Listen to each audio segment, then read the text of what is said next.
करती। ठीक है, तो है इन्फ्लेशन अकाउंटिंग करते हैं।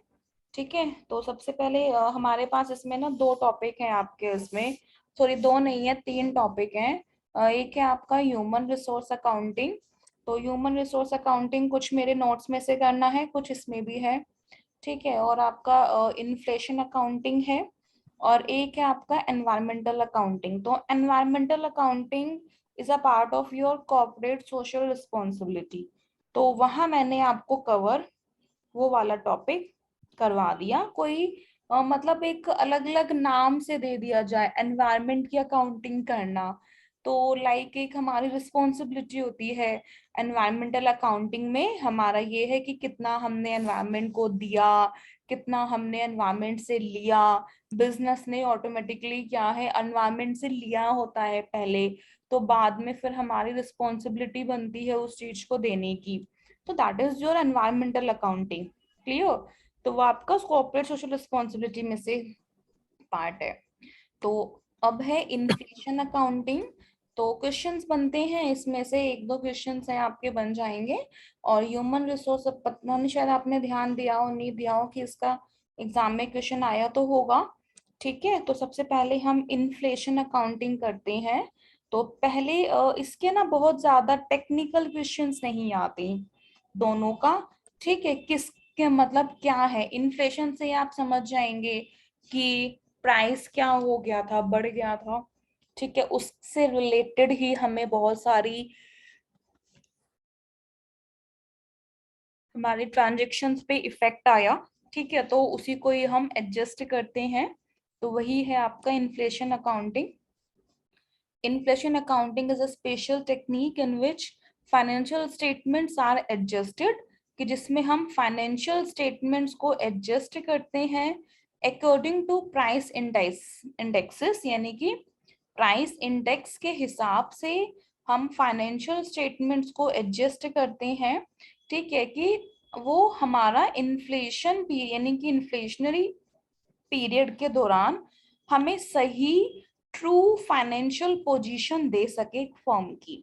तो to depict a clear picture of a firm's financial position, कि एक फर्म्स के फाइनेंशियल पोजीशंस की सही पिक्चर को, क्लियर पिक्चर को बता सके। ठीक है, इस मेथड को हम प्राइस लेवल अकाउंटिंग भी कहते हैं। So this method is also referred to as price level accounting, कि ठीक है ना, इसका दूसरा नाम है कि जो प्राइस है वो बढ़ गया है, तो प्राइस लेवल अकाउंटिंग को ये मेथड हमारा रेफर करता है। ठीक है, तो this method is also referred to as a price level accounting. Next is inflation accounting comprises a range of accounting models, मतलब बहुत सारी अकाउंटिंग मॉडल से ही ये बना है। जैसे कि आपका हिस्टोरिकल कॉस्ट अकाउंटिंग से बहुत सारी प्रॉब्लम्स हो जाती है, मतलब कि हम सेम ही कॉस्ट को यूज करते रहते हैं, सेम ही जो हिस्टोरिकल कॉस्ट है हम उसे अपडेट नहीं करते। हम हिस्टोरिकल कॉस्ट अकाउंटिंग से ही बहुत सारी प्रॉब्लम्स अराइज होती हैं, तो हम उसे सही करते हैं। ठीक है, तो वो इन्फ्लेशन अकाउंटिंग का ही काम है कि हाई इन्फ्लेशन या हाइपर इन्फ्लेशन है जब उस समय, तो हम अपने अकाउंट्स को, ठीक है ना, उसको उसके मॉडल्स को उसी के अकॉर्डिंगली क्या करें, डिजाइन करें। ठीक है, बनाए। तो कुछ इसके डीमेरिट्स भी हैं। तो देखो, सबसे पहले जो आपके एग्जाम के पॉइंट ऑफ व्यू के लिए इंपॉर्टेंट है, ठीक है, इसके बेसिक कंसेप्ट तो आप समझ ही जाएंगे। ठीक है, आप इसका जो बेसिक कंसेप्ट है समझ ही चुके हैं, लेकिन इसमें जो मेथड्स हैं, ठीक है, कौन कौन से मेथड्स हमने इसमें कवर किए हुए, लाइक आपने उसमें स्टैट्स में कौन सा टॉपिक आपने किया होगा, ठीक है, इन्फ्लेशन का आपने टॉपिक किया होगा, सॉरी इंडेक्सेस निकालने का टॉपिक किया था ना, तो कहीं ना कुछ आइटम्स इसमें भी कवर है। ठीक है, तो वो वाला जो आपका इंडेक्सेस का था, तो हम कवर इसी में से करते थे। है आपका demerits of inflation accounting, the system is not acceptable to income tax authorities. ये जो सिस्टम है ये इनकम टैक्स अथॉरिटीज के लिए एक्सेप्टेबल सबसे पहली बात तो नहीं है। क्यों? इन्फ्लेशन अकाउंटिंग, आप पता है क्या होगा कि गुड्स के दाम बढ़ गए, उससे क्या होगा, आप अपने प्रॉफिट को कम दिखाओगे। समझने की कोशिश करो, ठीक है ना। तो ऑब्वियसली आप अपने प्रॉफिट को कम दिखाओगे और वो इनकम टैक्स के पास इतना, मतलब अथॉरिटीज के पास इतना टैक्स जाएगा नहीं। तो the system is not acceptable to income tax authorities. तो ये जो सिस्टम है ये इनकम टैक्स अथॉरिटीज के लिए एक्सेप्टेबल नहीं है, ठीक है। तो ये है आपका डीमेरिट्स ऑफ इन्फ्लेशन अकाउंटिंग। तो this system is not acceptable to income tax authorities. तो इनकम टैक्स अथॉरिटीज के ये सिस्टम एक्सेप्टेबल नहीं है। Too much calculations make complications. Obviously calculations बहुत ज्यादा होंगी, क्योंकि सब कुछ आपको मतलब चेंज करना, हर आइटम्स को आप देखोगे इन्फ्लेशन में कि अच्छा ये मॉनेटरी आइटम है, ये नॉन मॉनेटरी आइटम है। जो मॉनेटरी आइटम होंगे उसमें प्रॉफिट और लॉस हो सकता है, ठीक है। तो आपका चेंजेस इन प्राइसेस तो कभी ना खत्म होने वाला होता है, कभी हाई या कभी लो। तो अमाउंट ऑफ डेप्रिसिएशन लोअर होती है, जब डिफ्लेशन कम होगा तो डेप्रिसिएशन कम होगा, तो वहां फिक्स एसेट्स पे भी इफेक्ट पड़ेगा, ठीक है। तो अब हम सबसे पहले इसके डीमेरिट्स के पहले सबसे पहले समझना जरूरी है इन्फ्लेशन अकाउंटिंग मेथड्स, कि इन्फ्लेशन के कौन कौन से, इन्फ्लेशन अकाउंटिंग के डिफरेंट मेथड्स कौन कौन से हैं। जैसे कि आपका है करंट परचेजिंग पावर, ठीक है। तो different items given in financial statements है। तो आपको पता ही है कि हमें सबसे पहले, क्योंकि फाइनेंशियल स्टेट, पहले इसको ना एक बार खुद से रीड करो, बहुत सिंपल है। करंट परचेजिंग पावर, ये नहीं कह रहा, ये कह रहा है करंट पर। भाई देखो सुनो, मैं ना 20,000 रुपीज लेके दुकान पे गई, लेकिन मैंने लिया 16,000 का, मतलब मेरी परचेजिंग पावर तो ज्यादा थी ना, ठीक है। मान लीजिए इस ठीक है, अब मैं दोबारे में लेके गई, मैं लेके गई 15,000 का, ठीक है। 15,000 लेके गई, लेकिन जब मैंने परचेज किया, ठीक है, जो मतलब जो मैंने खरीदा वो मैंने खरीदा 18,000 का। आप यहाँ समझिएगा, परचेजिंग पावर अलग है, ठीक है। परचेजिंग पावर आपकी डिनोट करती है कि आप मैक्सिमम कितने तक खरीद सकते हैं, that is your purchasing power, ठीक है। तो ये आपकी परचेजिंग पावर है, ठीक है। तो ऑब्वियसली आपका जो फाइनेंशियल स्टेटमेंट्स में, तो हिस्टोरिकल अकाउंटिंग के बेसिस के ऊपर, यानी हिस्टोरिकल डाटा के ऊपर कुछ आइटम्स होते हैं, तो उन्हें आर कन्वर्टेड बाय यूजिंग, तो वो जनरल प्राइस इंडेक्स को यूज करके कन्वर्ट किए जाते हैं।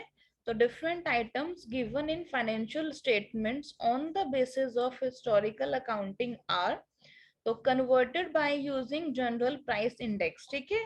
तो वो जनरल प्राइस इंडेक्स को यूज करके कन्वर्ट होते हैं। तो इस मेथड में सबसे पहली बात है कि आपकी परचेजिंग पावर देखी गई है। तो सबसे पहले आप अपनी परचेजिंग पावर निकालेंगे। तो आप परचेजिंग पावर को कैसे निकालेंगे, मतलब अपने आप से बताइए। हर आइटम्स देखोगे, हर आइटम्स में देखोगे कि कौन सा आइटम पैसे के टर्म्स में एक्सप्रेस है, कौन सा आइटम पैसे के टर्म्स में एक्सप्रेस नहीं हो सकता, मॉनेटरी आइटम्स कौन सा है, नॉन मॉनेटरी आइटम्स कौन सा है। तो under the current purchasing power method monetary items and non monetary items को सेपरेट किया। देन मॉनेटरी आइटम्स में आपने देखा कि नेट गेन हो रहा है आपको या लॉस हो रहा है, अगर करंट के अकॉर्डिंग, मतलब आप परचेजिंग पावर के अकॉर्डिंग अकाउंटिंग कर रहे हो, तो आपको नॉन मॉनेटरी आइटम्स को अपडेट करना पड़ता है, इन्हें भी आप कन्वर्ट करते हो, ऐसा नहीं कि इन्हें कन्वर्ट नहीं करते हो, कन्वर्ट आपको इन्हें भी करना पड़ता है, लेकिन उसको एग्जैक्ट से नहीं कन्वर्ट करना पड़ता, वो एक फैक्टर होता है। फैक्टर माने, मैं आपको बताती हूँ कि लाइक हमने मॉनेटरी आइटम्स को तो, पैसे के वाले जो आइटम्स हैं उनको तो कन्वर्ट कर दिया, फिर हम एक फैक्टर निकालते हैं कि अच्छा कि जो अब ये जो मॉनेटरी आइटम्स है ना, ये 2% के हिसाब से बढ़ रहे हैं, या 3% या 5%, 10% के अकॉर्डिंगली इनका एडजस्टमेंट हो रहा है। तो अब आपसे आपको नॉन मॉनेटरी आइटम्स का भी एडजस्टमेंट फैक्टर्स के अकॉर्डिंग आप कर दोगे, कोई दिक्कत नहीं है इसमें।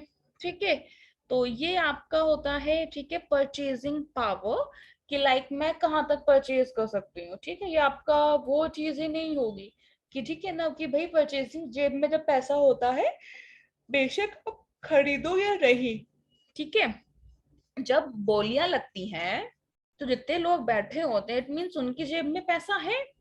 तो बोली लग लग के उसका एक्चुअल प्राइस उतना नहीं होता जितना उसका वो प्राइस हो जाता है, तो उसको बोलते हैं करंट परचेजिंग पावर। ठीक है, तो ये आपका इन्फ्लेशन अकाउंटिंग मेथड्स में है सीपीपी, यानी करंट परचेजिंग पावर। तो non monetary items are updated into figures with a conversion factor equivalent to price index at the end of the period। ठीक है, तो divided by price index at the date of transaction. तो हम इसको एक factor होता है, वो जो फैक्टर होता है कैसे निकालेंगे, कि price index at the end of the period.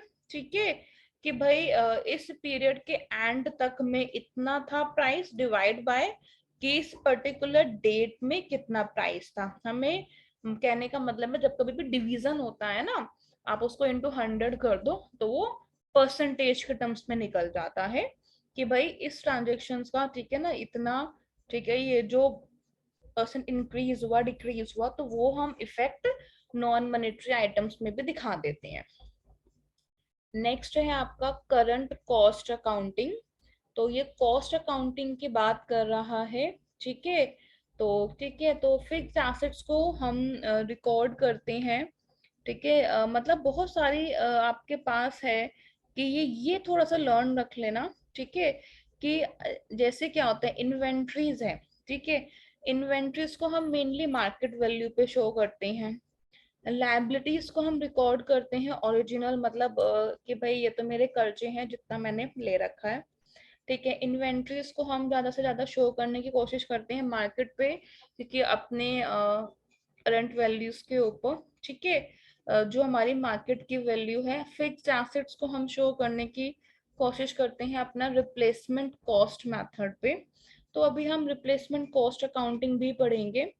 ठीक है, पर यहाँ पे फर्क अलग है, कि ये जो अप्रोच है ना वो ये कहती है कि आपका जो रिवैल्यूएशन, मतलब कि जब कभी भी हम देखते हैं चीजों को, तो देखो हम चीजों को ना मतलब करंट कॉस्ट अकाउंटिंग ये कहती है कि अब एक बात बताओ, मैंने ना एक बिल्डिंग या एसेट्स परचेज किया 5 साल पहले, तो मैं तो 5 साल पहले की कॉस्ट मेरी चली आ रही है। ठीक है, हिस्टोरिकल कॉस्ट के ऊपर होता है। तो अगर मैं इन्फ्लेशन अकाउंटिंग पे आती हूँ तो मुझे करंट कॉस्ट के अकॉर्डिंग, पर ये तो गलत है ना देखा जाए तो। ठीक है, फर्म भी, क्योंकि अब ये देखती है, पर एक बात बताओ, आपने जो चीज 20,000 में परचेज की, अगर आप उसको 50,000 आज की डेट में दिखा रहे हो, मतलब मैं एक जर्नली टॉपिक आपसे बात कर रही हूँ। ठीक है, तो कहीं ना कहीं वो जो 30,000 एक्चुअल में आपको क्या है, वहां पे बेनिफिट हो गया, आपने एसेट्स एक्स्ट्रा दिखा दी। क्या आपका वही जो आपका जो करंट कॉस्ट अगर उसकी 50,000 है, क्या वो आपका एसेट्स 50 में जाएगा? नहीं जाएगा। इन्वेंट्री आपकी उसी 50 में नहीं जाएगी। देन करंट कॉस्ट अकाउंटिंग में हम ये चीज लेते हैं कि अगर हम करंट का ले रहे हैं ना, तो आप कॉस्ट से बेटर है कि आप इन्वेंट्रीज के केस में मार्केट वैल्यू लीजिए। ठीक है, तो current cost accounting approach value करता है कि हमें एसेट्स को करंट कॉस्ट के हिसाब से नहीं, भाई अब जो 20,000 रुपए का है मैं उसे 50 में कैसे दिखा दूं, आप मुझे बताओ। 20,000 का है तो मैं उसे 50 में क्या दिखाऊंगी? तो मतलब एक तौर पे यही होगा ना कि सारे एसेट्स की वैल्यू, मतलब कॉस्ट है बढ़ गई है, एनहांस हो गई है, प्रॉफिट आपका कम निकल के आएगा। ठीक है, तो ये केस भी इन्फ्लेशन अकाउंटिंग में, ठीक है, कि तो आपके लिए तो भी कहीं एक तौर पे बेनिफिशियल है, एक तौर पे बेनिफिशियल नहीं भी है।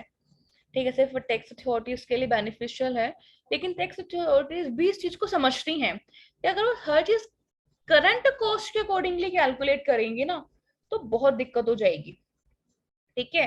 तो एक्चुअल में तो भाई मतलब उनको तो 30,000 रुपए का जो कंटायरली क्या हो गया, जेब से तो 30,000 रुपए गए नहीं, लेकिन अकाउंट्स में दिखा रहे हैं। तो एक रूल उन्होंने प्रिपेयर कर दिया, कंफ्यूज नहीं होना कि ये तो करंट कॉस्ट है, लेकिन इन्वेंट्री को वैल्यू किया जा रहा है मार्केट वैल्यू पे, फिक्स एसेट्स को रिकॉर्ड कर रहे हैं रिप्लेसमेंट कॉस्ट पे, लायबिलिटीज को रिकॉर्ड किया जा रहा है उनकी ओरिजिनल वैल्यू पे। तो रिवैल्यूएशन सरप्लस ट्रांसफर्ड हो रहा है करंट कॉस्ट अकाउंटिंग के रिजर्व्स में, ठीक है। Next we have a replacement cost accounting method है। All the assets and liabilities को रिकॉर्ड किया गया है, वो हम कॉस्ट ऑफ रिप्लेसिंग देम पे के अकॉर्डिंग करते हैं कि भाई रिप्लेसमेंट कॉस्ट मतलब मैं अगर इस एसेट्स को रिप्लेस करती हूँ, मान लीजिए कि मैं अपना फोन चेंज करती हूँ, तो मुझे चेंज करने के लिए कितने पैसे चाहिएंगे, और मैंने उसमें से माइनस कर देती हूँ कि ये मेरा जो फोन है वो मतलब कितने में सोल्ड आउट होगा, कितने में बिकेगा, ठीक है। मैंने सोचा कि मुझे 25,000 का फोन लेना है और ये जो मेरा फोन है वो 5-6 में बिक जाएगा, तो मेरे पास यानी कि 20,000 is my replacement cost accounting method. Simple है, यहाँ पे हम कुछ नहीं करते हैं, यहाँ हमारे पास अलग है, एसेट्स अलग रिकॉर्ड की गई है फेयर मार्केट वैल्यू पे, ठीक है। तो टैक्स अथॉरिटीज ने कहा कि फाइन, कि आप करना चाहते हो तो आप मार्केट वैल्यू के अकॉर्डिंग कीजिए, मार्केट में उसकी कितनी वैल्यू है, ना कि करंट कॉस्ट के अकॉर्डिंगली कीजिए। तो करंट वैल्यू अकाउंटिंग में होती है, बस ये चीज ध्यान रखिएगा। तो करंट वैल्यू माने आज की डेट की, ठीक है ना। तो एसेट्स मेजर की जाती है करंट वैल्यू पे, जिस डेट पे वो आज की डेट पे कितनी वैल्यू को सोल्ड आउट होगी। मान लीजिए जब गोल्ड है, ठीक है, आपको आज की डेट पे कभी कम जा रहा है ज्यादा जा रहा है, तो उस डेट का लाइक, तो ये है आपका करंट वैल्यू अकाउंटिंग मेथड। तो आई होप इसमें तो कोई इतनी ज्यादा टिपिकल चीजें नहीं होगी, ठीक है। तो इन्फ्लेशन अकाउंटिंग का टॉपिक बहुत स्मॉल है, अलग अलग इसके मेथड्स हैं, ठीक है, वो देखना ज्यादा जरूरी है कि इसे प्राइस लेवल अकाउंटिंग कहा जाता है। देन इन्फ्लेशन अकाउंटिंग में आपके demerits, then current purchasing power, ठीक है, करंट कॉस्ट अकाउंटिंग ध्यान रखिएगा कैसे कैसे कैलकुलेट करते हैं, replacement cost accounting method, and then आपके पास है करंट वैल्यू अकाउंटिंग मेथड, ठीक है। तो ये आपकी है, इसमें रिस्पॉन्सिबिलिटी अकाउंटिंग भी दी हुई है, ठीक है। रिस्पॉन्सिबिलिटी अकाउंटिंग आपको पता है कि जो रिस्पॉन्सिबिलिटी अकाउंटिंग है वो मैंने तो समझाया ही हुआ है, ठीक है, वो लेकिन आपके इसमें ना क्लियरली मेंशन नहीं है। तो रिस्पॉन्सिबिलिटी अकाउंटिंग का भी देख लेते हैं, ठीक है। अब जितने हमारे पास 5-10 मिनट्स जितने भी हैं, तो रिस्पॉन्सिबिलिटी अकाउंटिंग एक सिस्टम है of control where responsibility is assign to a person, ठीक है। मैंने आपको समझाया था कि हमारे पास डिफरेंट जैसे रिस्पॉन्सिबिलिटी हमने दी है कि लाइक एक फंक्शन करना है हमें, तो फंक्शंस में अलग अलग हम सेंटर्स ऑर्गेनाइज करते हैं, देन उनकी जिम्मेदारियां देते हैं। तो थोड़ा सा इसमें ये 2-4 लाइनें ही एक्स्ट्रा है, नथिंग ज्यादा कुछ इसमें नहीं है, बाकी तो ये मेरे नोट्स में है रिस्पॉन्सिबिलिटी अकाउंटिंग, क्लियर। तो रिस्पॉन्सिबिलिटी असाइन की जाती है पर्सन को कि ताकि वो उसको कंट्रोल कर सके, ठीक है। RM भंडारी के हिसाब से रिस्पॉन्सिबिलिटी अकाउंटिंग एक सिस्टम है जिसके अंदर हम हर लेवल पे या हर रिस्पॉन्सिबिलिटी पे अपने कॉस्ट को एक्यूमुलेट इकट्ठा करते हैं, उन्हें रिपोर्ट करते हैं, ताकि अकाउंटिंग एंड कॉस्ट डाटा में be used by management at each level, ठीक है, ताकि अकाउंटिंग और जो कॉस्ट डाटा है वो हर लेवल पे मैनेजमेंट के द्वारा इस्तेमाल किया जाए ऑपरेशन को कंट्रोल करने के लिए। तो रिस्पॉन्सिबिलिटी अकाउंटिंग को हम प्रॉफिटेबिलिटी अकाउंटिंग एंड ये इम्पोर्टेंट है, ठीक है ना। चीजें ये मत सोचेगा कि मैम ने बहुत मर्जअप किया हुआ है, बिकॉज वाइल जब मैं इसको प्रिपेयर कर रही थी ना, तो मैंने वही सोचा कि मुझे ना मैक्सिमम ऐसे पॉइंट्स भी इकट्ठे करने हैं जो कि अलग अलग बुक से वो चीजें मिल सके, ठीक है। ये नहीं कि आपको लगे कि नहीं हमने इससे कर लिया है, जो जो नोट्स में सबसे छोटे वाला है हमें उससे करना चाहिए। तो इस चीज को प्लीज आप ध्यान रखना, ऐसे मत करना, जो छोटे वाला है उससे करना है या जो बड़े वाला है उससे नहीं करना, ऐसे मत कीजिएगा। तो responsibility accounting is also called as profitability accounting बोला जाता है इसे, एंड एक्टिविटी अकाउंटिंग। ठीक है, तो रिस्पॉन्सिबिलिटी अकाउंटिंग को हम profitability accounting and activity accounting भी कहते हैं। प्रॉफिटेबिलिटी अकाउंटिंग मतलब क्यों बोला जाता है प्रॉफिटेबिलिटी, क्योंकि देखा जाए इसमें जो सेंटर्स हैं, सेंटर्स अलग अलग सेंटर्स है, लाइक हमारे पास कौन से हैं, ठीक है, कॉस्ट सेंटर्स, इन्वेस्टमेंट सेंटर्स, ठीक है, प्रॉफिट सेंटर्स, बहुत सारे 4 सेंटर्स होते हैं, 4-5 मैंने आपको लिखवाए थे सेंटर्स, डिफरेंट सेंटर्स हैं। ठीक है, तो उन सेंटर्स में हमारा मेन जो टारगेट रहता है वो हमारा प्रॉफिटेबिलिटी का टारगेट ज्यादा रहता है। तो responsibility accounting is also called as profitability accounting, और एंड एक्टिविटी अकाउंटिंग भी कहते हैं। एक्टिविटी लाइक कि we have a different kind of activities like cost centres responsible for cost, profit centres, और आपको पास एक था रेवेन्यू सेंटर्स भी था, आपको याद होगा। तो कॉस्ट सेंटर्स इसमें सारे नहीं है, ठीक है, ये ध्यान रखना। रिस्पॉन्सिबिलिटी सेंटर्स को 3 कैटेगरीज में नहीं है, बहुत सारी कैटेगरीज में, और ठीक है बताया था मैंने। तो जैसे कॉस्ट सेंटर से आपका टाइप्स तो नहीं आएंगे कि 3 टाइप के होते हैं, 4 टाइप के होते हैं, ऐसा टाइप नहीं आएगा, ये बेफिक्र रहिएगा। लाइक कॉस्ट सेंटर्स कॉस्ट के लिए, ठीक है, रेवेन्यू सेंटर्स है, रेवेन्यू सेंटर्स आपका, ठीक है, कि आपका रेवेन्यू किस ऐसे एनहांस होगा, प्रॉफिट में दोनों ही चीजें देखी जाएंगी। इन्वेस्टर जो इन्वेस्टमेंट सेंटर्स है वो आपका वो हर चीज लेवल में देखेगा, ठीक है, तो कॉस्ट भी देखेगा, प्रॉफिट भी देखेगा।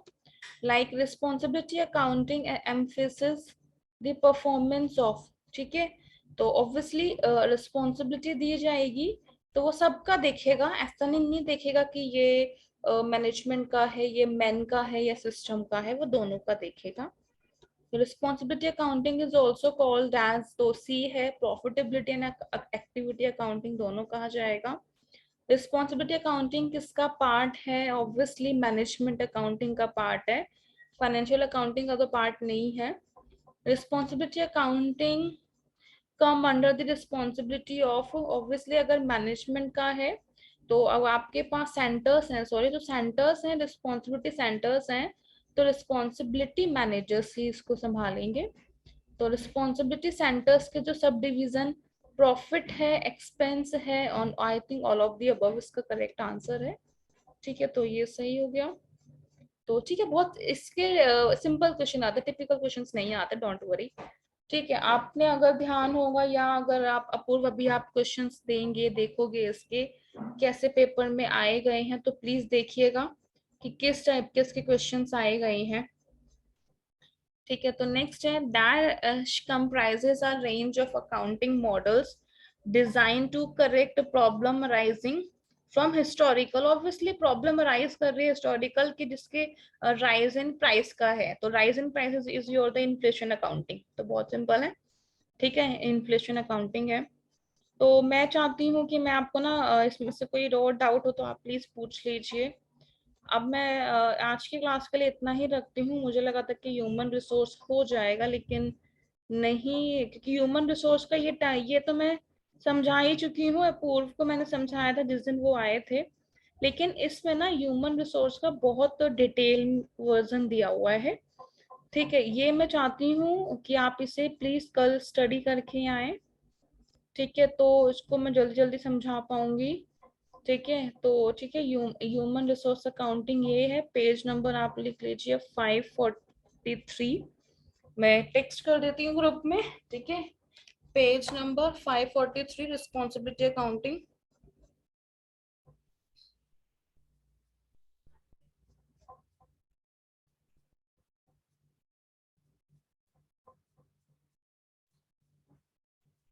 मैं पता है बेटू खत्म होने वालों से पहले ही हम खत्म कर देंगे।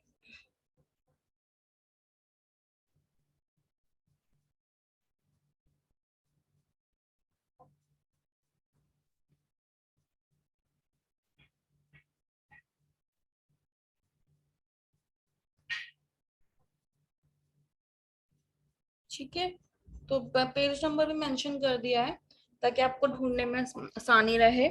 पहले हमेशा ध्यान रखना अकाउंट्स का पार्ट ना जो बुक के 400 या 350 पेजेस के बाद है मेनली, ठीक है, तो ठीक है, और उसके पहले का मैनेजमेंट या इन सब का पार्ट है। तो ठीक है, तो ये ह्यूमन रिसोर्स अकाउंटिंग है, ये थोड़ा सा पढ़ना, ये मैंने समझाया तो था ही, ठीक है। अलग अलग इसके कॉस्ट हैं, ये मेथड्स आप लोग स्टडी कर लेना, यहाँ तक तो एग्जाम में आता है, यहाँ मेथड्स तक आता है, ठीक है। ये जो मेथड है ना, मॉडल्स फॉर वैल्यूएशन, ये एग्जाम में कम आए हैं, कम क्या नहीं है, लेकिन आपको पता ही, अब आपने नेट का पेपर दिया है तो लेवल देखा होगा, तो मैं इसमें से रिस्क नहीं लेना चाहती, क्योंकि inflation accounting, environmental accounting paper में उतना ही है, डिफरेंट बुक्स में भी बहुत ही कम है, तो जहां जहां से कवर हो सकता था इसमें सब कुछ कवर है, लेकिन ह्यूमन रिसोर्स अकाउंटिंग में है काफी कुछ कवर है, तो ये हम कवर करेंगे, ठीक है। पर इसके क्वेश्चंस उस लेवल के नहीं पूछे गए हैं, शॉर्ट शॉर्ट इसके क्वेश्चंस पूछे गए हैं, ठीक है। तो ठीक है, फिर हम ये वाला कल आप प्लीज इसका रीड करिएगा, ठीक है। तो आज मैं वाइंड अप कर देती हूँ, एंड कर रही हूँ, पढ़ लेना अच्छे से, कवर कर लेना, और कोई डाउट तो नहीं है, किसी को कुछ पूछना तो नहीं है?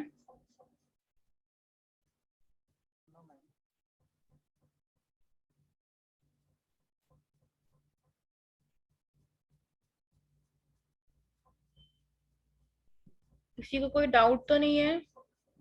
ओके। ठीक है फिर।